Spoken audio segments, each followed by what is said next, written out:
네, 안녕하세요. 1월 6일 월요일 아침입니다. 네, 매일학원 벌써 109일째쯤 되는 것 같고요. 지금, 어, 어제 눈이 내리는 바람에, 길가 상황 좋지 않고 사람들은 또 많이, 어, 속도를 줄여서 그런지 좀 밀려 있네요. 그래서 도로 상태가 좋지 않은데, 미끄럼 없이, 다들 출근 잘 하셨으면 좋겠습니다.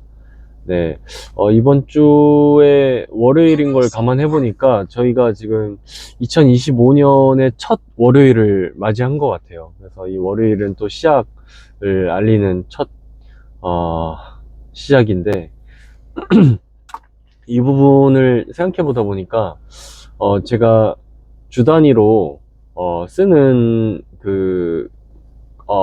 일과 외 시간을 다시 한번 생각해 보게 되더라고요. 그래서 제가 안 그래도 이제 사업을 하는 투자자이기 때문에 이 부분에서 내가 사업에 얼마나 투자하고 있나, 그리고 투자에 얼마나 투자하고 있나, 이런 것들을 할 때 기본적으로 양적인 부분이 있을 거고 질적인 부분이 있을 텐데, 다들 일과 후의 시간을 잘 활용하려고 생각하다 보면은, 얼마나 내가 더 매진해야 되는지, 그리고 얼마나 많은 시간을 양적으로 확보하고 있는지, 이런 것들에 대한 고민이 있으실 겁니다. 그래서 제가 생각하건대, 어, 적어도, 80시간 정도를, 내가 하고 있는 그 일에 투자를 하셨으면 좋겠다고 생각이 들었는데요. 주당 80시간 얘기하는 겁니다. 그래서 뭐 일에 미친 사람들은 일주일에 100시간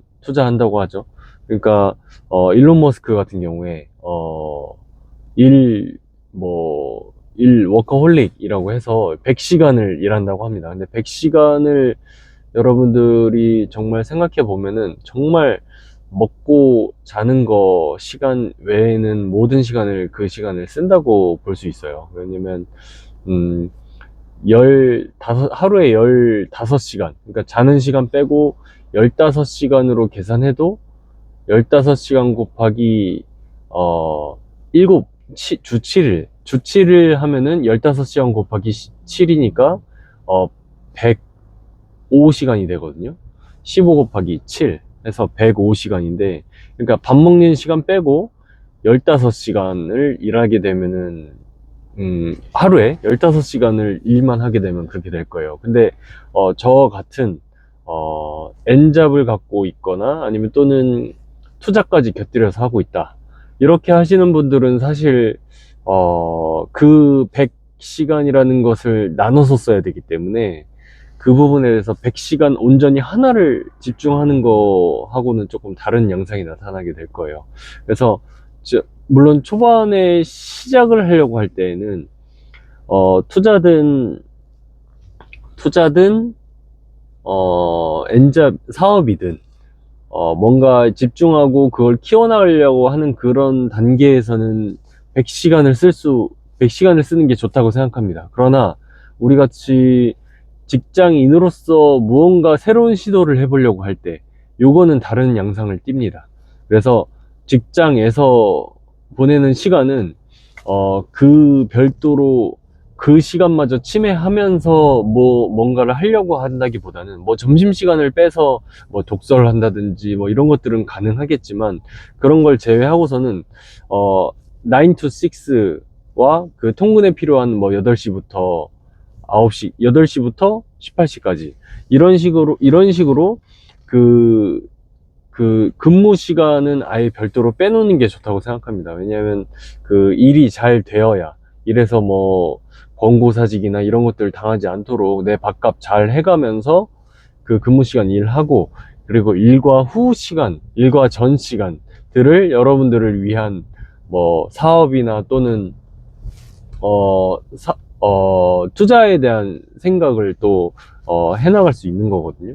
그래서 제가 지난번 영상에서 말씀드린 어떤 그 신혼부부나 사회초년생이 정말 온전히 시간 투자를 해서 일과 시간에 시작하기가 뭔가 투자를 배우거나 사업을 배우기에 정말 좋다고 하는 거는 이 직장을 다니는 그 이외의 시간이 가족으로 채워질 가능성이 좀 낮거든요. 물론 여자친구, 남자친구와 시간을 보내는, 혹은 이 결혼한 지 얼마 되지 않은 우리 신혼의 배우자와 함께 할 시간은 필요하겠지만, 그 시간은 일주일에 한 10시간 정도로 해도 될 것 같아요. 뭐 10시간 미만으로 해도 될 것 같아요. 그럼 적어도 90시간은 채울 수 있는 거잖아요. 그죠? 근데 그 90시간에서 40시간은 일하는 데 채워야 됩니다. 그럼 우리 근무하는 직장인 기준으로요. 그러면 일하는 시간 40시간 빼고 나면은 결국 50시간은 그 가외 시간이 생기는 거예요. 그래서 그 일과 후 시간을 제대로 활용하는 그 시간이 사실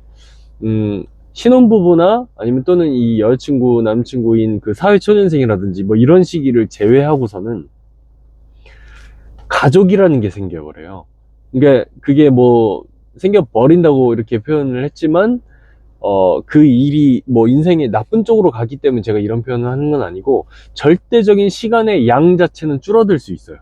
이 가족을 꾸린다는 건 어쨌든 제가 의사소통이 되지 않는 우리 아이들과 함께하는 거, 그리고 그 아이들도 진짜 아빠의 역할, 엄마의 역할이 온전히 또 각각이 필요한 것들이 있거든요. 그래서 한 사람에게만 맡겨두는 게 옳지 않을 수 있어요. 그래서 그런 부분에 대해서 일주일에서 할당해야 하는 시간이, 그게 할당한다는 것도 뭐 내가 의무적으로 한다 뭐 이런 느낌보다는 실질적으로 정말 내가 좋아서 하는 시간이 될 수 있는 거거든요, 가족이라는 거는. 그래서 그런 시간들을 또 뭐 10시간, 20시간 이렇게 써야 할 수도 있기 때문에, 잡아먹힌다고 표현해야 될 수도 있는데, 그런 시간이 분명히 필요하기 때문에 사회초년생과 신혼부부만큼 50시간을 넉넉하게, 온전히 쓸 수 있는 경우가 좀 드물죠. 그래서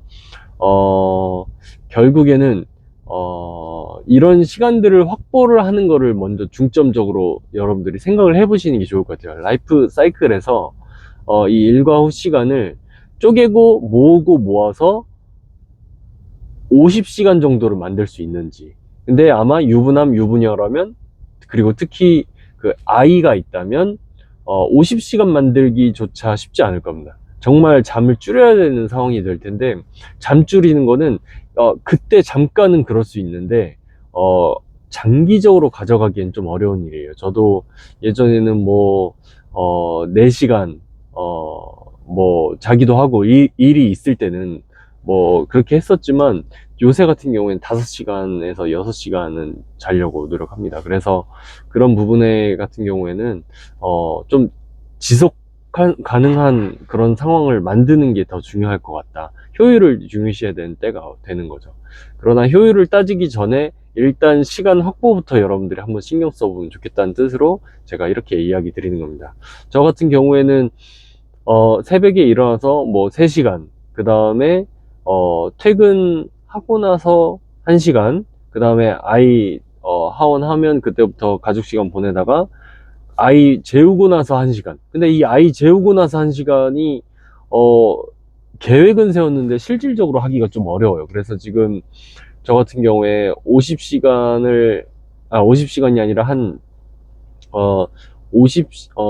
지금 현재 한 45에서 50시간을 채우자 노력하는 것 같아요. 근데 여러분들이 주말까지 했을 때 만약에 아이가 없으신 분들이라면 하루에 한 5시간 정도를 확보를 하시고요. 아침에 1시간, 그리고 점심 1시간, 뭐 저녁에 3시간, 뭐 이런 식으로요. 아니면 또는 아침 1시간, 저녁 4시간, 이런 식으로 5시간 확보를 하시고, 그럼 5 곱하기 15 하면은 75, 아니지, 5이죠. 예.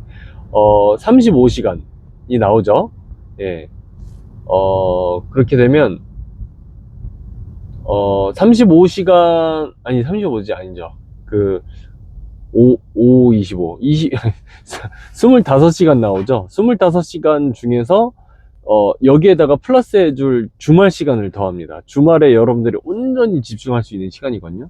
어떤 잠깐 집중했다 빠지고 하는 일보다 좀 더 넓게 시간을 쓸 수가 있어요. 그래서 그런 거 같은 경우에는, 저 같은 경우에는 기본적으로 직장을 다니는 투자자였기 때문에, 이 투자자로서 적어도 직장인으로서의 시간 쓰는 것보다는 더 투자자로서 많이 써야 되지 않겠나 싶어서 이제 한 55시간, 55시간, 50시간 정도 이렇게 써왔는데, 그런 것들을 하면서 주말, 토요일, 일요일을 전부 다 시간을 많이 썼어요. 근데,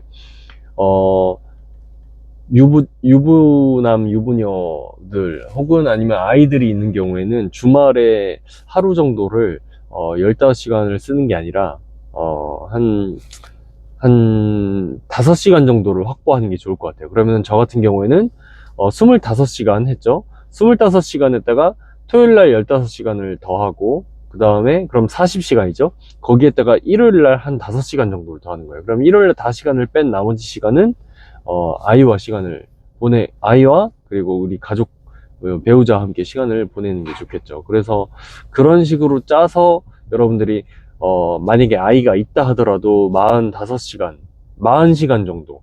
그러니까 저의 기준은 그거예요. 9 to 6가 우리 일반 직장 근무잖아요. 그래서 직장 근로로서의 그 근무 자체를 여러분들이 기준을 삼고, 그만큼 그에 상응하는 시간을 내 일과 후 시간으로 참겠다 생각하면서 시간을 확보했으면 좋겠습니다. 그래서 질적인 부분이 양적인 부분보다 더 중요할 때도 있지만, 일단 양적인 부분에 대해서 여러분들이 먼저 생각할 수 있기 때문에, 질적인 거는 지금 내가 어떻게 하겠다 이런 것들이 딱 정해져 있지 않아요. 하다 보면 여러분들이 몰입도가 늘어나거나 재밌어서 더 재미를 붙이거나 하는 건데, 양적인 부분들은 지금 여러분들이 바로 이럴 시간을 활용해서 뭐 했다. 주중 출퇴근 시간을 이용해서 그 시간에 책을 읽어서 30분을 조금 더 확보해봐야겠다. 이런 식으로 시간을 쪼개고 모으고 모아서 여러분들의 시간을 일단 확보해놔야 되거든요.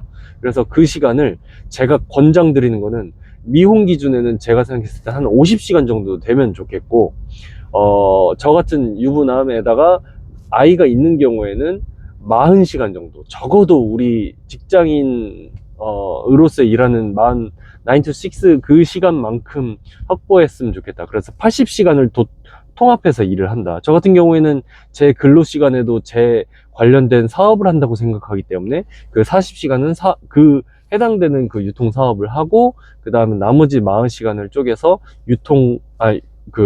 온라인 사업이나 아니면 또는 그 투자에 관련된 일을 하는 거죠.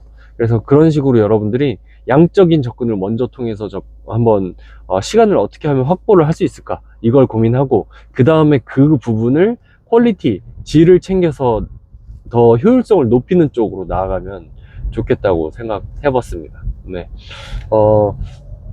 오늘 영상 또 길어지기 때문에 이 정도에서 마무리하고, 다음에 또 비슷한 이야기들 풀어나가도록 해보도록 하겠습니다. 월요일 알차게 보내시기 바랍니다. 1. 나는 매일 성장하는 건강한 삶을 산다. 2. 나는 사람들에게 더 큰 가치를 줄 수 있는 사업가이자 투자자이다. 3. 온라인 매출 5천만 원을 꾸준히 달성한다. 4. 2026년 내 책을 만들어 더 많은 사람들과 나눌 수 있게 됐다. 5. 모든 일은 마음먹기 달려있다. 나는 오늘 더 자주 행복을 느낀다. 네, 오늘 시간 잘 보내시고 이번 주도 화이팅입니다.